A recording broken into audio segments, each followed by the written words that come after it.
So let's jump into today's discussion with Sal about his new book, Brave New Words. Hey, Sal, thank you for joining us on the People and Projects podcast. Thanks for having me. In 2023, I hired a summer intern, Sal, who just finished her undergrad. And she told me about a dean who said, if this is not a direct quote, it's something really close to it, Sal. I can't wait to catch somebody that uses ChatGPT or some other chatbot. We're going to make a major example of them. It's like some sort of a threat. And my sense is that educators are starting to make some movements from a highly defensive position with AI. But how would you characterize what you're seeing across the educational landscape today when it comes to generative AI? Well, seeing a little bit of all of the above. I think you definitely see a lot of folks, maybe a lot like that administrator who's very focused on the cheating aspect of it. There's other, and actually I'm surprised by how many forward-looking educators there have been who've leaned in and have said, hey, I've modified my assignments where I encourage students to use these types of tools as long as they're open and transparent about how they use it. But I expect more from them. I expect them to do more legwork, more interviews, more research. And yes, if they use ChatGPT to do some brainstorming or to get a first draft, that's okay. But they still have to have an excellent output. I think universally, wherever educators are on that spectrum, they all recognize that they can't ignore it, and they do have to embrace it in certain ways. And even that educator who's worried about the cheating, they to some degree now have to use AI to fight AI if they really want to identify the students. And this is where I write a lot about it in the book. There's a whole chapter on cheating. The best way to undermine generative AI cheating, and by the way, ChatGPT did not introduce cheating on essays. This happened well before. There's many ways to cheat that aren't plagiarism. There's websites that'll, a PhD in English in Nigeria will write your paper for you for $5 a page. That already existed. And I used Grammarly before, like you said, and no one thought of Grammarly as cheating, right? No, and Grammarly's incrementally gotten better and better and better, and at some point it blurs the line. And so I think generally speaking, educators are looking for tools that can help them, will support themselves better with lesson planning, grading papers, writing progress reports, support their students better. And if on top of that, they know that these tools are safe, they're transparent, and they can actually undermine cheating, then that's even better. Yeah. The way I do it with my MBA students is I say, you can use it to any degree you want. You just have to tell me how you used it. Mm-hmm. And one person just submitted a paper recently, and she goes, it's significantly written by that, but then I tweaked it. And I think you mentioned, Ethan Malik mentions he has less tolerance now for bad writing because there's no reason why you should have bad writing. Right? So transparency and then setting our expectations accordingly. It's a pretty decent strategy, it seems. Yeah, and that student that you just described, she's someone I'd want to hire, assuming that her output was good, assuming that she used ChatGPT or whatever she used to get that first draft, and maybe her final draft is 70% the same as what the AI initially created, but it's how did she modify that last 30% to make it go from being adequate to make it excellent? Mm-hmm. And if she's good at that balance, then yes, that's a major skill for the future. There's a leadership newsletter we send out, and I get feedback from all over the world, but there's this one guy who normally his English was struggled, which is fine, right? Because it's not his first language. But all of a sudden it started coming back perfect. And so I asked him, I said, hey, real quick, are you using AI? He goes, yeah. And so I think it's when there's the delta maybe, or that then it comes off as maybe insincere, but transparency. I mean, like you said, that's the person you want to hire, right? Mm-hmm. Yeah. Absolutely. I like the idea from your book. There's a lot of value in thinking of today's generative AI tools as like tutors. And a tutor isn't just someone who has the answers, or not even just a helper. So I'm curious, because you lay it out nicely in the book, what makes for a good tutor in general? And then I'd love for you to introduce Khanmigo to us as how it strives to be a tutor by that definition. Yeah, and even before generative AI became a big thing, our true north, our mission statement as a nonprofit, Khan Academy's mission statement is free world-class education for anyone, anywhere. And the only reason why back in the day when Khan Academy was just me that I felt reasonably confident to write that down as our mission statement is technology. Well, first, what does world-class look like? Well, to me, world-class looks like more personalized, more one-on-one or small group conversations, meet the student where they are. And then how could we say anyone, anywhere? Well, tools like the internet, on-demand video, it was making these things much, much more accessible.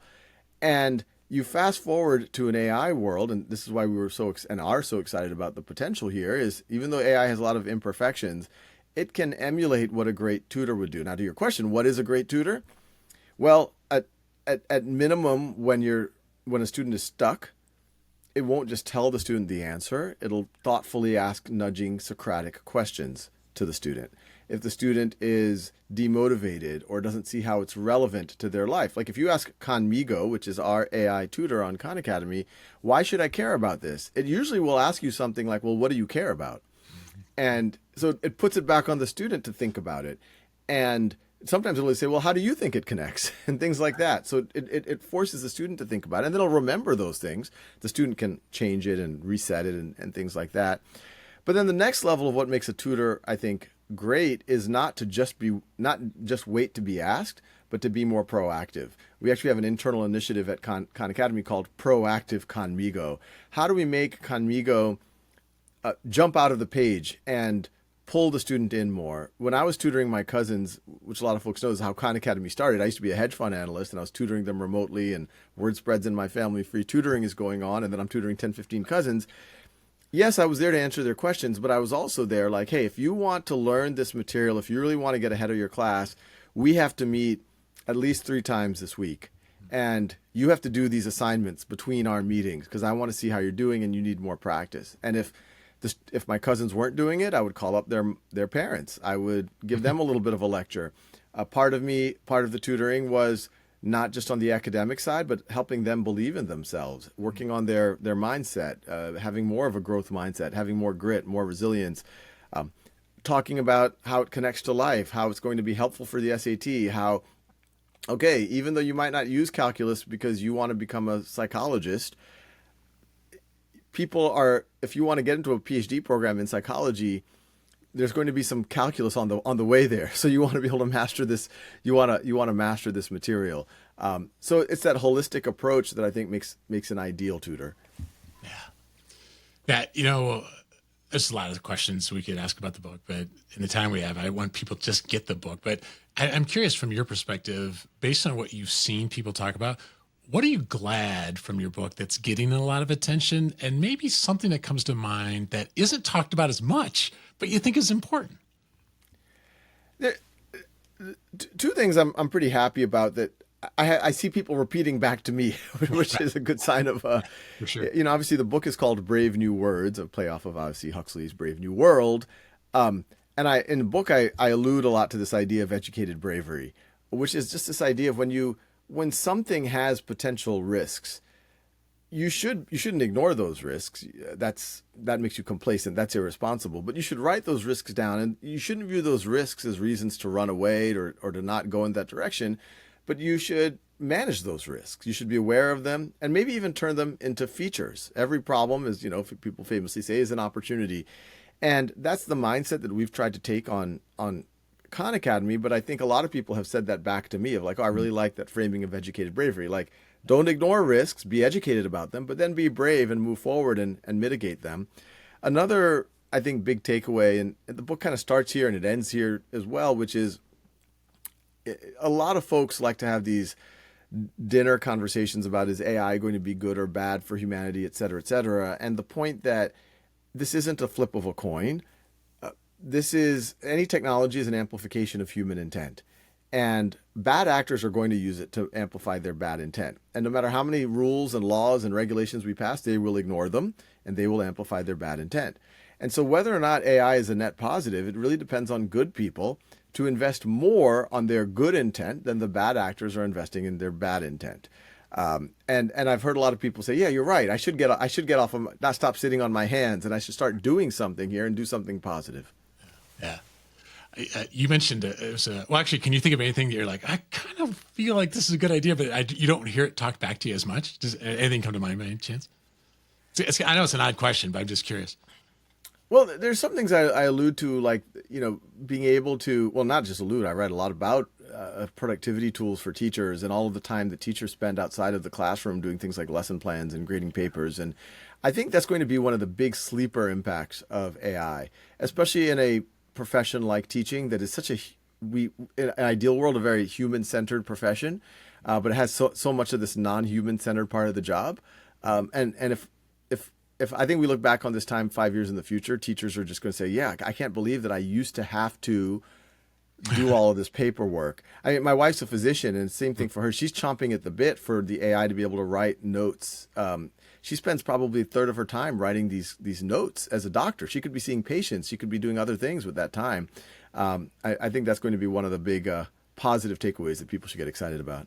It's so ridiculous, Sal, but there's times after I facilitate a meeting, there's writing all over flip charts. I hated transcribing that. Now, picture, transcribe, like, just little things like that. And you used a term I had not seen before, AI-induced natural selection.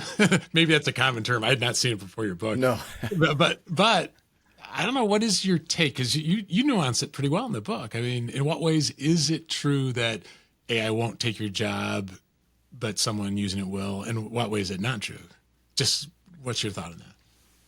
Well, and in the book, I talk about that at an individual level and also at a organizational level. Natural selection is always at play in a free market. I mean, that's kind of what makes a free market work. And put AI aside, but if you and I are in the same job or competing for the same job or competing for the same promotion, and in less hours of the day or the week, I can have a better output and I can have more output, you're going to be in trouble. And this is already happening. And it's happening at an individual level, and it's going to happen at an organizational level. And so the individuals in the organizations that aren't entrepreneurial about this, that aren't really reflective about how they change or modify their processes, I think they are going to be out-competed by people and organizations that do. Yeah. I think the only safe one was roofers. And then, what'd you say? But then somebody said, no, even we as roofers were being impacted by more efficiency. Wasn't there something like that in the book? Yeah, oh yeah. There's some study that said roofing. I don't know how they do these studies, but they said roofing was. You don't even need a study. Say maybe roofing is the least impacted by generative AI. But then they interviewed some roofers, and they were doing their invoices, they were doing their accounting, they were doing their designs, their proposals, all with generative AI. Yeah, I think it's interesting. I mean, we're strongly going to recommend people use the book, but there's so many things I'd like to pass by you just from your experience beyond the book. Writing a book is a project. Building out new products and services for Khan Academy is a project. A lot of project managers are listening to us. In many ways, you're a project manager. So what's a lesson that just comes to mind from your perspective, irrespective of AI or education? Just how do you keep projects on track? What's something you've learned? Oh, that's a good question. I'm a mercenary with my time, and a little bit with other people's time as well. So I know, I seem all touchy feely and all that, and I like to believe I am a nice guy, but I scrutinize every meeting. Do I really need to be here? Do other people need to be here? Why are we meeting every week? Maybe we could do this 3 times a week, or every second or third week. And look, sometimes I overcorrect the other way. You have to be cognizant that, okay, we are under communicating now. We do have to more, but like, if we can cut it, my chief of staff who runs all of our staff meetings, et cetera, it's like, look, if we can take a meeting down even from 60 to 50 minutes, do it. If we can lower the frequency, I tell our chief people officer, any bureaucracy that we can remove from the organization, we should do it. We should question it. And there's some things that we do that are very non-traditional. We went through this whole process of bonuses every year, and people doing all this, and we were doing this, and then it almost always led to the same outcome. And we're like, okay, let's just get rid of all that bureaucracy. So anyway, I think that's the best way of making sure you have, and then you have a surprising amount of time to do other things. Yeah, I really think sometimes my lack of time is just a prioritization thing, and that's true with projects. Yeah. What's an example of how being a Trekkie, or at least looking at things through a Star Trek lens of sorts, has helped you? Well, and I am a bit of a Trekkie, and I love science fiction. And, one of the most interesting things about Star Trek is viewing it from an economic lens, which I refer to in the book. And I wrote a blog post about 5-6 years ago about Trekonomics, where I point out this, and I refer to it again in the book. But the Star Trek world is a post-scarcity world, and for any economists listening, the modern study of economics is all about, in a scarce world where resources are scarce, how do you allocate those resources? And we use it with supply and demand and price and all of that. But in a post-scarcity world, how does society structure itself? Now, there's always going to be certain aspects of society that's going to be scarce. Real estate will always be scarce, and et cetera, et cetera. But our time will be scarce. But Star Trek gives us some clues. In the Star Trek universe, in a post-scarcity world, everyone is a researcher, an artist, some type of human, a counselor, an explorer. I have when I wrote that blog post, I had a little picture of the next generation crew, and I showed Data, who's an android, and I have a little thought bubble. He's like, I'm an android, and I even have human purpose. So I think it's an interesting and one the other thing we have to think about is AI. I first wrote that blog post before. I thought this stuff was going to take 50 years to develop, and it ended up being 5 years. With generative AI. And this is all going to play out very, very fast. And for better or for worse, I think we have a very clear choice now. We either going to have mass dislocation, economic dislocation, but you're going to have mass wealth and productivity improvements at the same time. And if you can't figure out a place to locate all those dislocated people, the only politically stable scenario is going to be some mass redistribution. Yeah. And mass redistribution isn't good for anyone. Obviously, you often hear about the people who pay the bulk of the taxes say, "Oh man, my tax dollars are going to just redistribute." But I think it's even worse for the people receiving the redistribution. Mm-hmm. Most people want a sense of purpose. They want to feel needed. They don't just want a paycheck or a handout. And so I think there's an imperative. The only other option we have is how do we get as many people as possible to operate at the top of that labor pyramid? Well, today we consider the top of the labor pyramid to be a researcher, to be an artist, to be an explorer. And it sounds science fiction, but I think that's the only way we can do it. Yeah. I don't know. I think you brought this up in the discussion with Bill Gates that the promise has always been leisure, leisure, leisure all the time. It never kind of turns out that way so far, right? But maybe this might be one of those that might lead to, well, we have more time to, maybe it's not leisure, but it's time to invest in those other sort of things, I suppose. Yeah, and this goes a little bit to your question about project management. I think it's not just going to be AI. I think it's going to take some leadership from the part of folks like all of us. I think it's too easy in a corporate setting to make it look like you're more intense by working harder and then, or not harder, working longer and then projecting that. And almost people who work very, very long hours are the most unproductive people I know. They're the ones hanging out at the water cooler. They're the ones who are like, they are not mercenaries with their time. And what we have found is, like we've instituted these wellness days of, we have about 10 of them in the year. And we have other days that we call focus days, focus weeks, where there's no scheduled meetings. And the more wellness days and focus weeks, we actually are measuring our productivity is going up.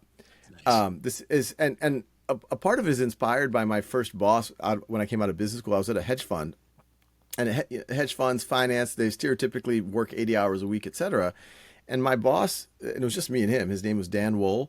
And he said, "Look, Sal, I want you to go home." This was like 4:30 on a weekday in Boston, and I'm like, "Okay, Dan, I'll go work from home." He's like, "No, Sal, I want you to go do something else." I'm like, "Really?" He's like, "Sal, our job as investors is to make a few good decisions every year, and to avoid thousands of bad decisions. And the best way to have a bad decision as an investor is to overanalyze something, get overly fixated on your decision. You're not going to be able to." You're not going to be able to undo your decision when you get other information because you would have so overinvested in it. And in his experience, and Dan really is, he's retired now, but he could have been the next Warren Buffett. His returns were so good. He's like, the best way to be an investor is if you let your mind think about other things. It makes you a more creative person. And honestly, that's what gave me permission to tutor my cousins when they needed help. And I take that to heart, because even as a manager, as a leader, sometimes I feel so much urgency to get that thing shipped, et cetera. And I'm like, oh, I don't know if people, maybe if they worked a little bit harder over this weekend, or we pulled an all-nighter. But then I remind myself, and it's always the opposite. One, you're going to burn people out. They're going to be less productive. They're all going to stress each other out. They're going to have more meetings to just calm down each other's stress. You give them a life. You give yourself a life. Everyone meditates. Everyone chills out. And everyone works smart while they are on the job. And you're going to have way more output. So I challenge our CFO and our chief people officer all the time. I was like, look, instead of a raise by X, and we do raises and merit and all of that, but like, well, what if we gave people a little bit more of their time back? Or what if we gave them a little bit more flexibility? Maybe we'll retain them longer, and maybe we'll see no decline in productivity at all. And so far, those things have been true. That's fantastic. Can you think of a piece of feedback you got once you didn't like at the time, but you needed to hear? Oh, so much. I think the biggest one is that I wasn't confrontational enough. That two disagreeing people could have a conversation with me, and even though if you parse the words I say, I'm not saying that I agree with either of them, but I would say, oh yeah, that makes a lot of sense, or this and that, and then both of them could walk away thinking that I agreed with them. And so I've learned over the years to try to be much clearer about what I say and what I don't say. And sometimes I've now gone to the other side where people said, hey Sal, you said that a little bit bluntly. You could have massaged that a little bit more. But I have found that if you had to err on one side or the other, it's definitely better to err on the blunt and the clear side, even if you didn't deliver it in the most diplomatic way. It's funny. My wife would say that was our relationship where I was very deferential until we got married. And then she's like, hey, what'd you do with my boyfriend? But I learned from her. I learned actually some of those skills. So maybe that's a good sign of growth, and make sure we don't overcorrect. Let me end with this. What's one thing you miss in some ways about being Sal Khan 20 years ago and not miss? Oh, I mean, I do miss, just spending time with my cousins and like being their direct tutor and teacher. And I get to do a little bit of that with my kids now, but with your own kids, and this is more from my kids' perspective, it's not quite the same as if you're working with your older cousin. That's kind of fun and cool. My older cousin's in his 20s and my parents are not. I also miss, in those early days of making videos, especially, there were days where I just allowed myself to immerse in organic chemistry for 2 weeks and just do nothing else. And, I didn't have to worry about budgets or people. So I miss geeking out academically like that. I still get to do it every now and then, but I definitely not 2 weeks at a time. Yeah, that makes sense. And I'm sure there's all kinds of you not miss in that. How did you call it? Your alien benefactors or whatever. What'd you call it? Like you have more of those now. Was it? So, yeah, I don't know. For those listening, if you have a passion for learning and understanding how generative AI can play a role in learning for you and those you love, I strongly encourage you to get a copy of Sal Khan's newest book, Brave New Words. I put links to the book in the show notes, as well as a link to the Khanmigo website so you can learn more. Hey, Sal, thank you for joining us on the People and Projects podcast. Thanks for having me, Andy.